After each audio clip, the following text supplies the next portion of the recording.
Are you a home grower looking for a little bit of help? Are you ready to learn as much as you can about your favorite hobby? The Homegrown Helpers brings you informative interviews from experienced growers that have taken the next steps in their journey and decided to help you grow top quality cannabis all in your home. Now welcome in our host, Rob Smith, along with this week's Homegrown Helper. What's going on, everybody? This is Rob, your host of the Homegrown Helpers. I'm so glad that you are entrusting me and my guests with your advancement in your growing knowledge and skills.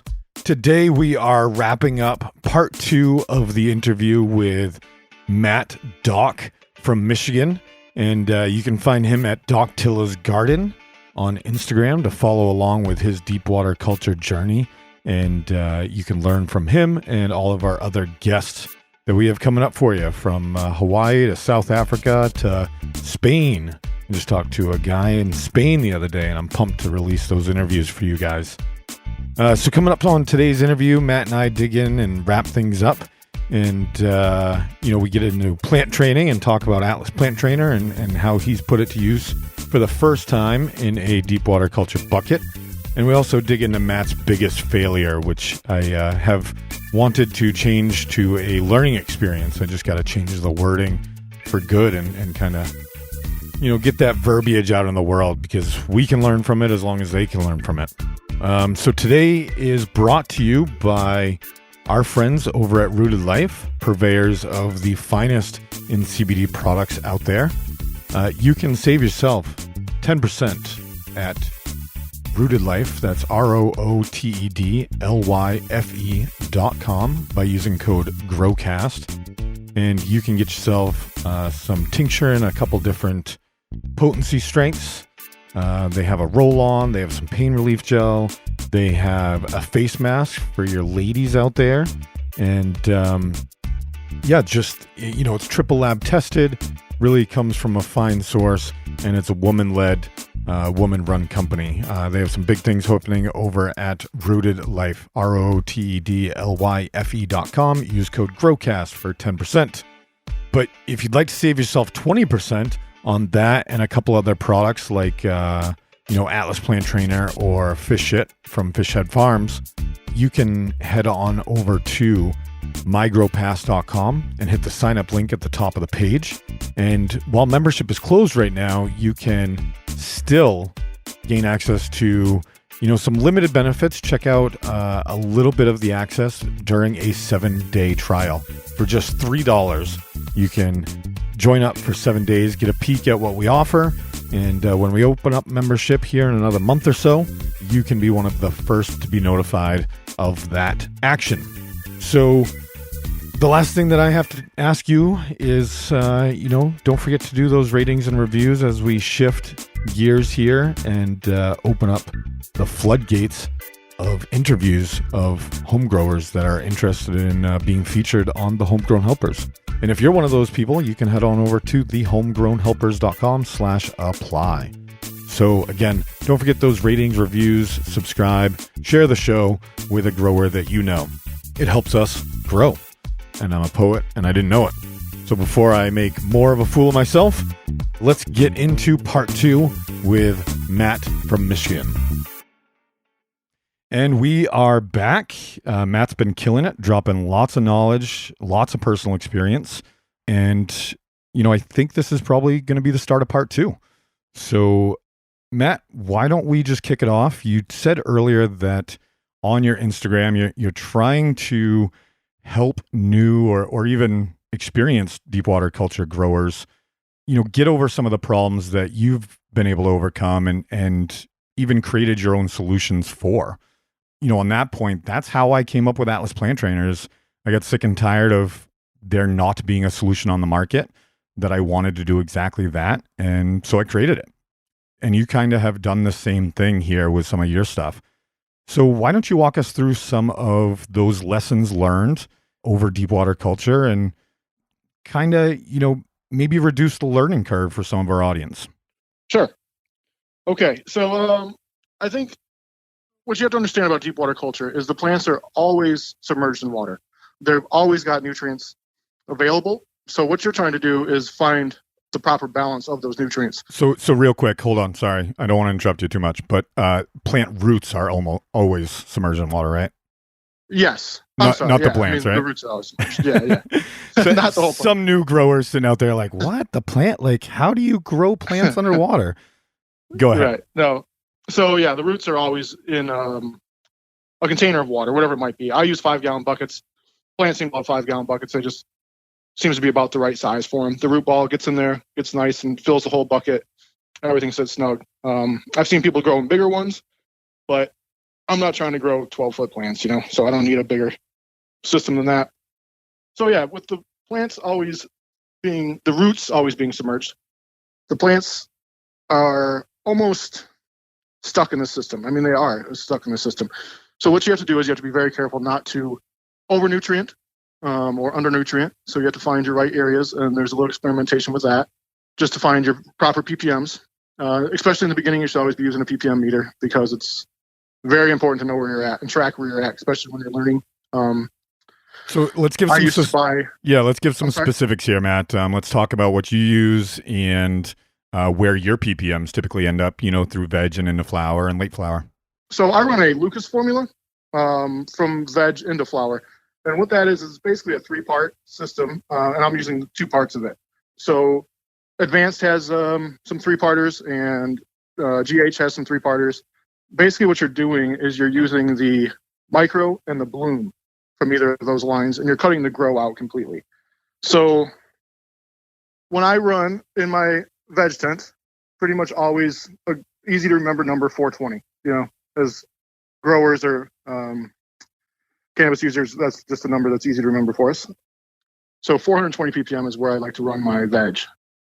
To get to that point, I use a 1 part micro to 2 parts bloom until it hits that point.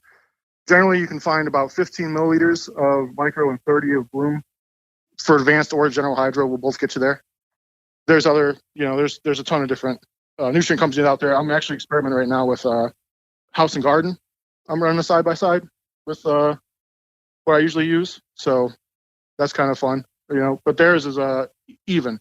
They've got a part A and a part B, and you mix the same amount. So if you're using 15 milliliters of A, you use 15 milliliters of B.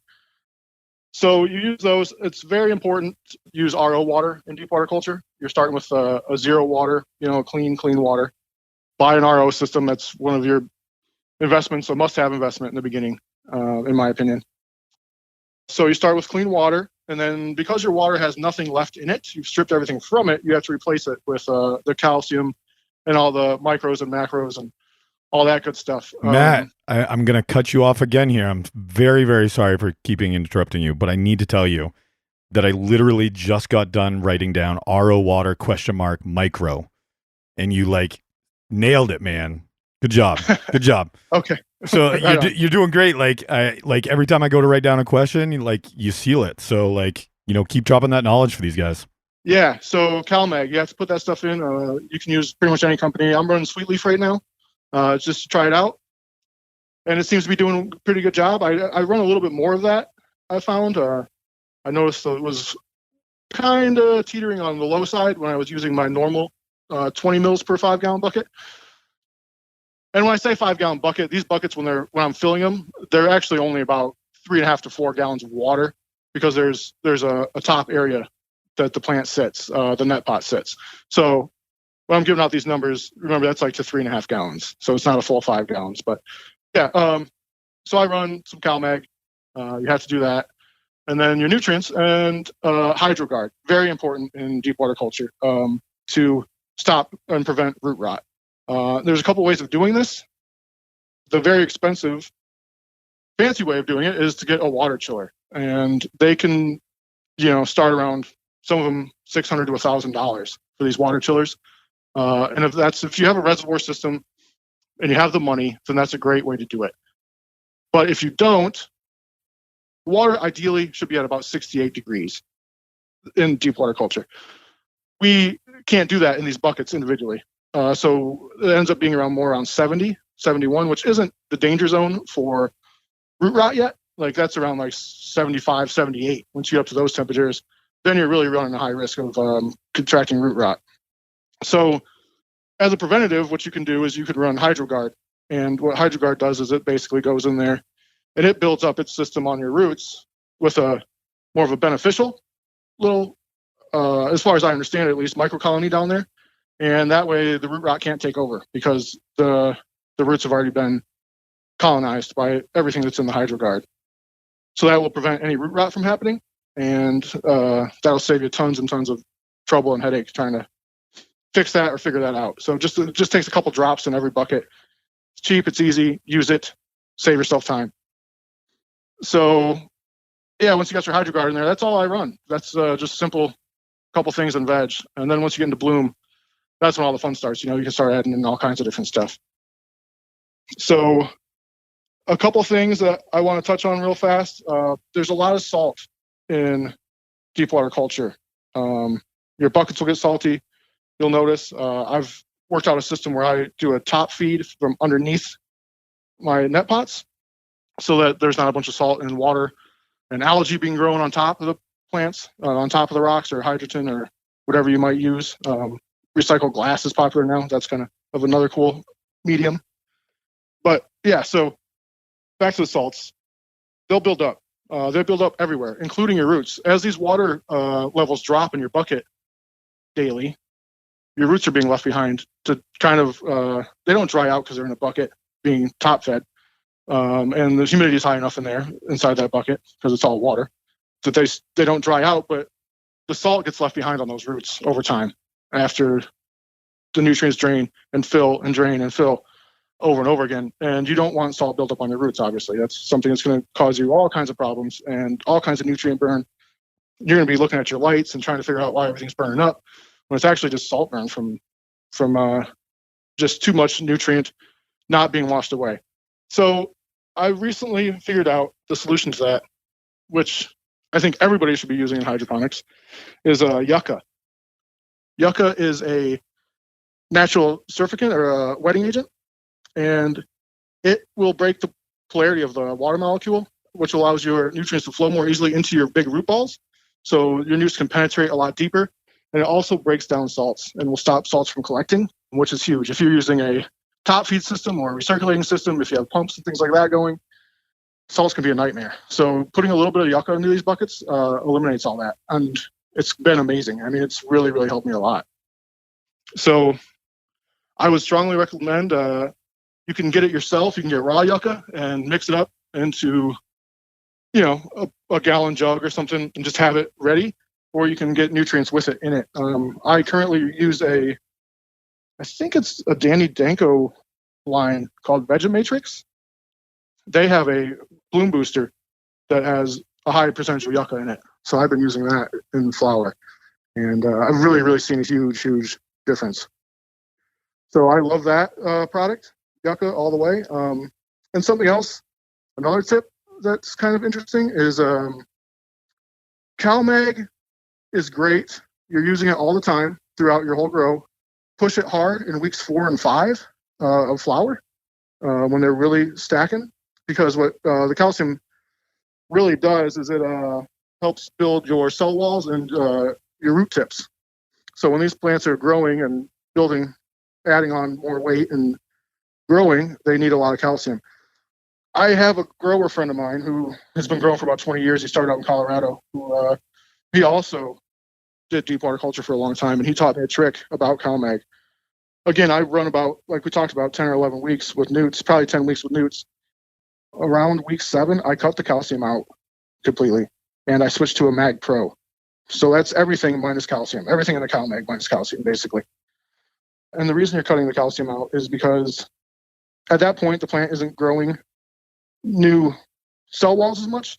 They're kind of just ripening at that point. And cutting that calcium out is going to make your smoke so much smoother. I mean, it's incredible. Like, once I cut that stuff out, people, every time they smoke my stuff, it's always, people are talking about it's the smoothest tobacco, I mean, it's crazy the difference if you cut the calcium out.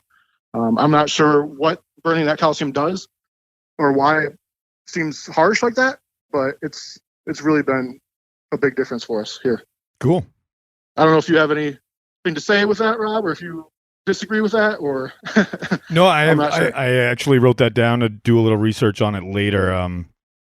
First, it's not the first time I've heard of it.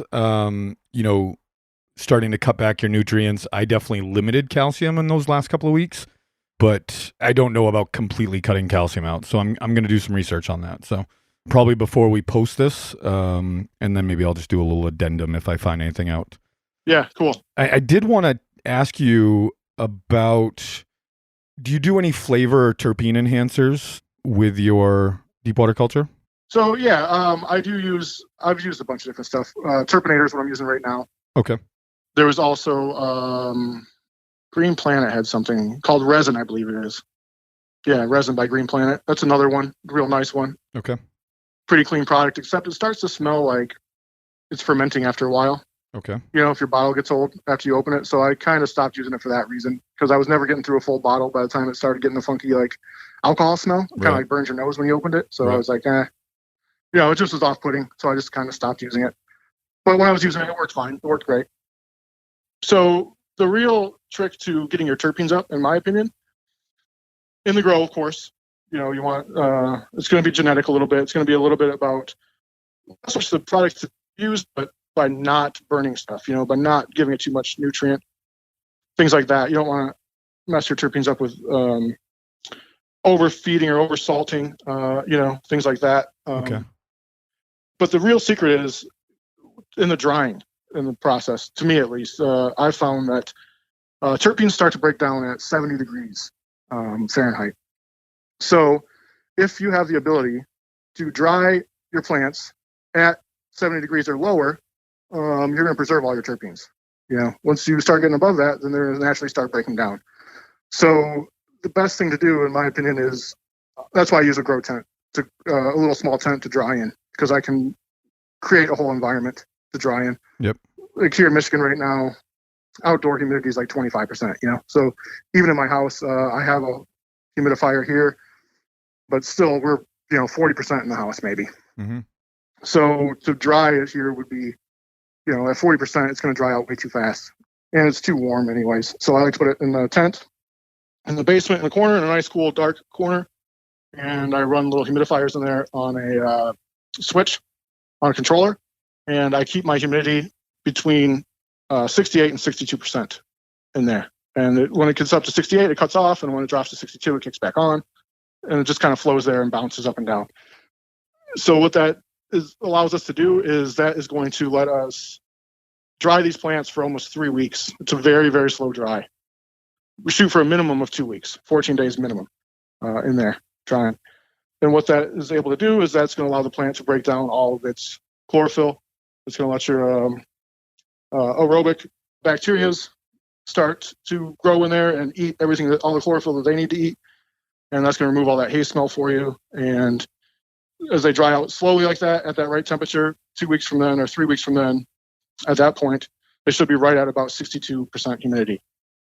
That's when I jar them up. I'm using these Cannavaults right now. They're pretty cool. They're kind of expensive, but they're great to cure in.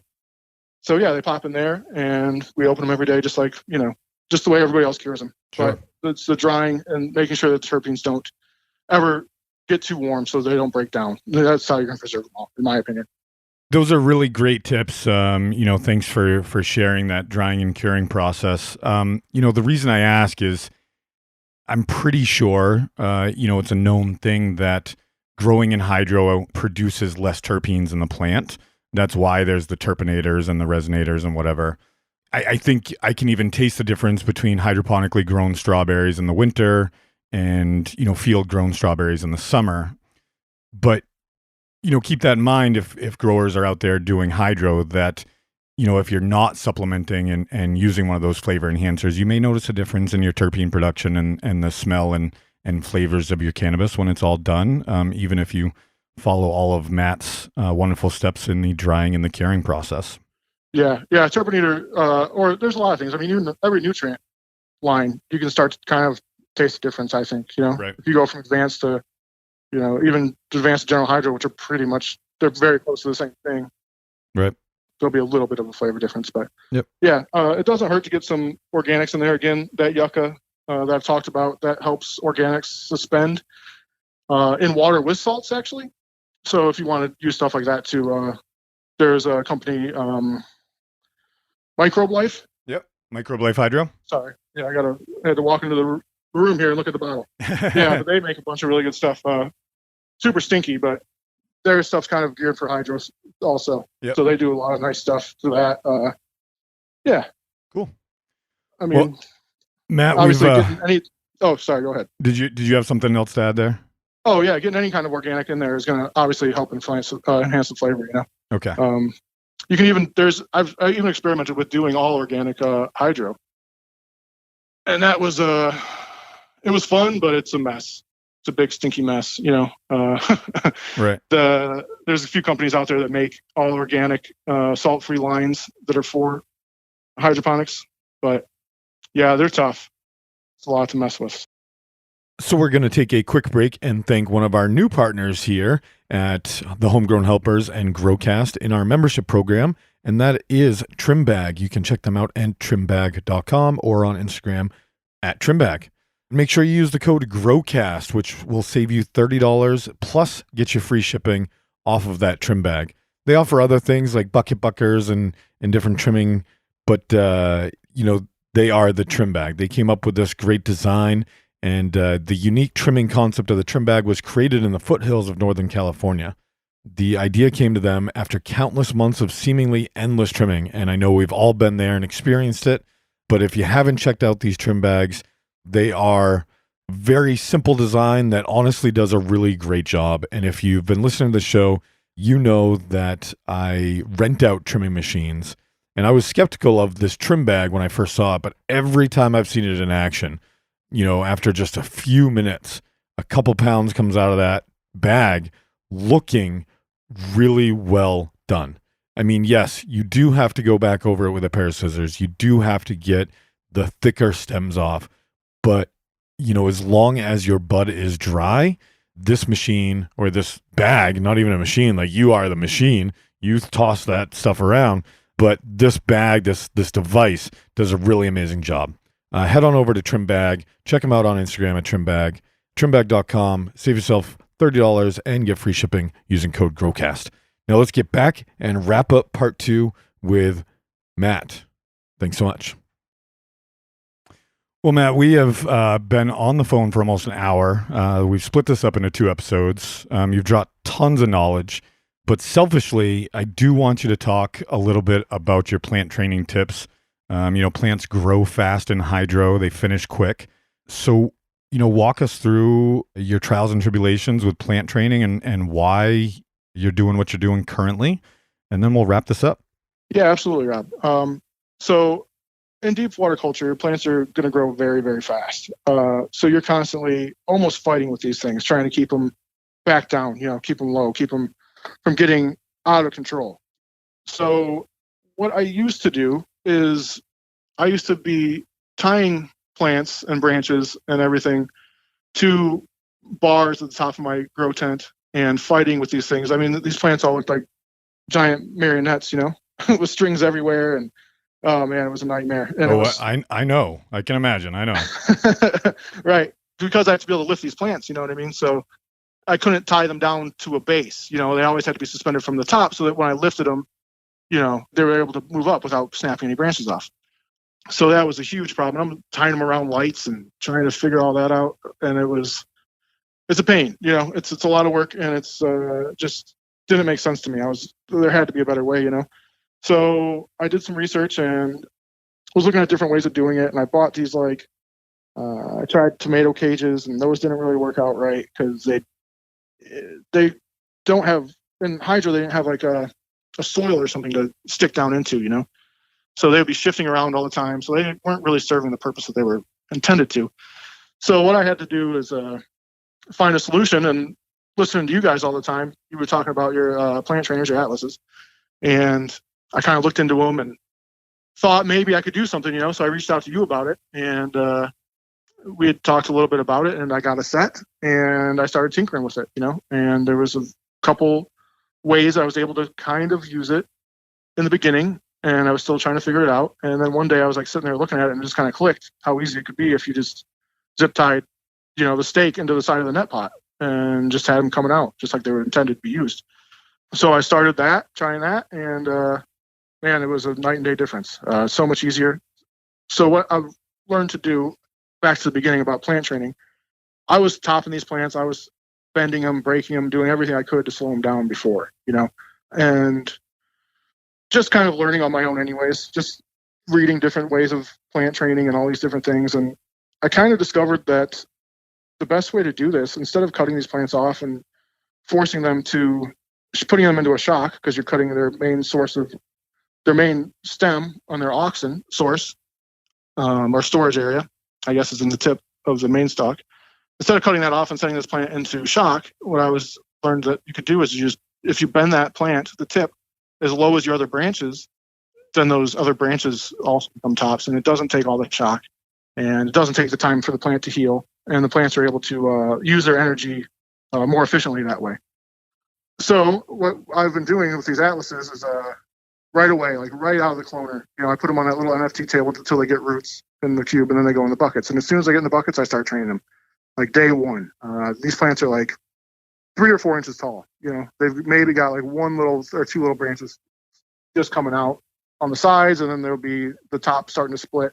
And that's when I start training them. I get that thing turned off to the side, bend it over, so the plant will want to grow put more energy into growing those other branches, which eventually become kind of like main stalks, and those are the base of the plant. So I've got pictures on Instagram where you can see my plants come out straight out of the Rockwell cube and pretty much tee off in all kinds of different directions. And that's really the secret to get a big, nice yield. You get a whole lot of tops up there, get your canopy grown out nice and even. And then as the plant grows, I eventually add a trellis net onto those Atlas plant trainers while I'm training all the branches into the different directions I want them to go.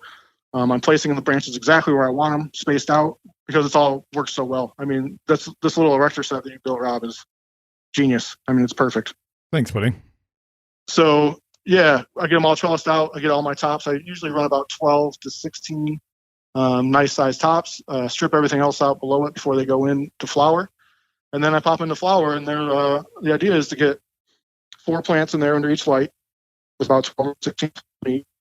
And you're basically setting up like a cornfield, like that's the kind of the way I like to look at it. Those farmers that have been growing corn for all these years know what they're doing. That's why they make their land nice and flat, Yep. They want everything to be even. So everything gets the same amount of light, same amount of air, and you can get some nice, huge harvest that way, just off one light, I mean, we're not getting too crazy here, but off one light, it's pretty easy to hit 1.5 pounds, which isn't crazy numbers. Everybody can do that pretty much. But I'm doing it under lights that are 345 watts, so we're using very little electricity to hit those big numbers. Yeah, so you're getting like 2 grams per watt there. Yeah. That's pretty good. Plus sometimes, or minus sometimes, just depends on, the cultivar and things like that. But yeah. So what kind of yield increase, if any, did you see when you switched over to using the Atlas plant trainer? Or was it just all time savings? It's time saving. It's back saving. You know what I mean? Like, I'm able to trellis now, which is huge. Yeah, it's a lot of that stuff. But I mean, if you didn't train at all, versus right away getting in and training these plants with this Atlas, I mean, you're going to double your plant easily. Yep. Very easily double. I'm sure I probably go from 3 or 4 ounces to 6 ounces of plant. Right on. Using these Atlases. So your first grow, you're going to pay for it. Your first plant, you're going to pay for it. I'm able to use probably one set can get me about 3 plants. Wow. Especially in the veg stage, as they get bigger and I have to build them out a little bit bigger, I got to add on. Sure. But in veg, one set, I can usually run 3 buckets off one set pretty easily. Yeah, from what you described, I envisioned one large set covering 2 plants or almost 2 plants for you when they were all said and done. So with a trellis net. Yeah, it does. It covers 2 for sure. Yeah, with a couple pieces left over. Cool. Yep. Yeah, pretty easily. And then, yeah, like I said, you get that trellis in there and use your plant clips for that. Because you can pop your plant clips off the bottom because those branches have already been trained at this point. Right. And yeah. Awesome. Yeah, it's awesome. It's a great product, Rob. I love it. I recommend it to everybody. If you want to know how to deploy it, check out my IG. hit me on the DM. I got tons of pictures that aren't on Instagram that I can show you if you have more questions. I'm here to help. I believe everybody should be sharing information. That's a great sales pitch. Thank you. And I'll just throw out, I just created a Hydro code for Matt. So use code Hydro at atlasplanttrainer.com. Save yourself 10% if you're looking to add those into your hydro garden in any way, shape, or form. When I created this product, it was all about time savings and bigger yields for bigger plants. And, Matt can attest to both of those. So thanks very much, Matt. Yeah. Thank you, Rob. Yeah. And so we're going to wrap this up. We're just over an hour now. And to close things out, do you have any last bits of advice or words of wisdom that you'd like to share with the audience about growing cannabis or cannabis in general?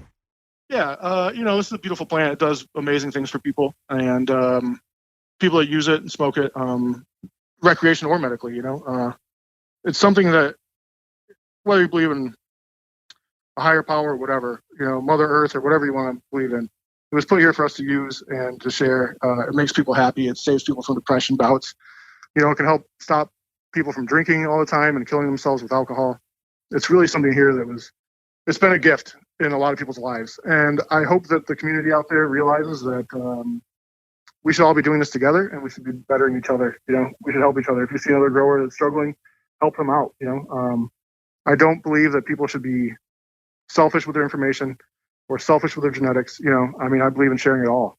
So, we all kind of are in this together. We all, I say it all the time, we all grow together, and that's not only, growing plants together, but we grow as growers, as the more information is shared, the more that your neighbor knows, the better that he gets, it's going to make you better. I believe that competition's a great thing. Don't get me wrong. That's what drives most of us into getting better.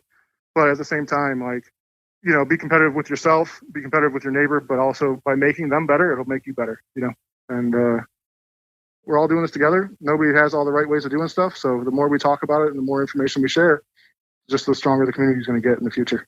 So listeners, I have every grower fill out a intake form. And one of the questions I ask is what's the best piece of advice you've ever received regarding growing weed?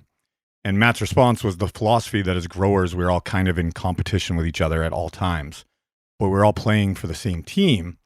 Helping your neighbor get better makes the community better, and a lot of what he just said. And I instantly thought about when you're on a same sports team with somebody, that you use practice as a way to have your teammates push you and be in competition with your teammates and yourself. But when you get to that game, you can't be competing with your teammates for the ball or for points or for glory. The point is to win the game. So, treat growing cannabis as kind of the practice, and the legalization effort is kind of the game. We're all on the same side. We all want the same free access to great cannabis, great medicine, and everybody should have that. Absolutely. So, take this podcast, take the lessons, and go back and get involved and make a difference in your community, whether it's fighting for legalization or if you're already legal, helping people learn how to grow cannabis just by sharing a little bit of knowledge. I couldn't absolutely echo Matt's words anymore there. So, yeah. One last thing, Rob. Also, this is kind of at a weird spot in our conversation, but recently I helped out a guy who had stage 4 melanoma and had months to live. Young guy, 40 years old, 2 kids. Rick Simpson oil. If people don't know about that, they need to check that out. I started helping him out, making him Rick Simpson oil, and immediately within 12 days, the lumps on his skin were down. Couldn't feel them anymore. Within 3 months of using this Rick Simpson oil, he's been found cancer-free. Wow. Well, he's still once you're stage 4, it's always in your system, right? But there's no traces of it. All the lumps are gone. Everything's gone. Doctors said it's the equivalent of hitting the lottery, medically. Wow. So, and I know, and he knows that that's not what it was. It's not the lottery. It was Rick Simpson oil. Right. It's amazing stuff. If anybody out there has any type of cancer, especially something topical like that, skin cancer especially, check out Rick Simpson oil. It's easy to make, and it really does help. So awesome. I'll leave you guys with that. Awesome. Thanks, Matt. Thank you, audience. Make sure you give us a rating, review, subscribe, and share if you have the opportunity. Share education. And if you don't feel comfortable, share the podcast. So happy growing and good luck out there.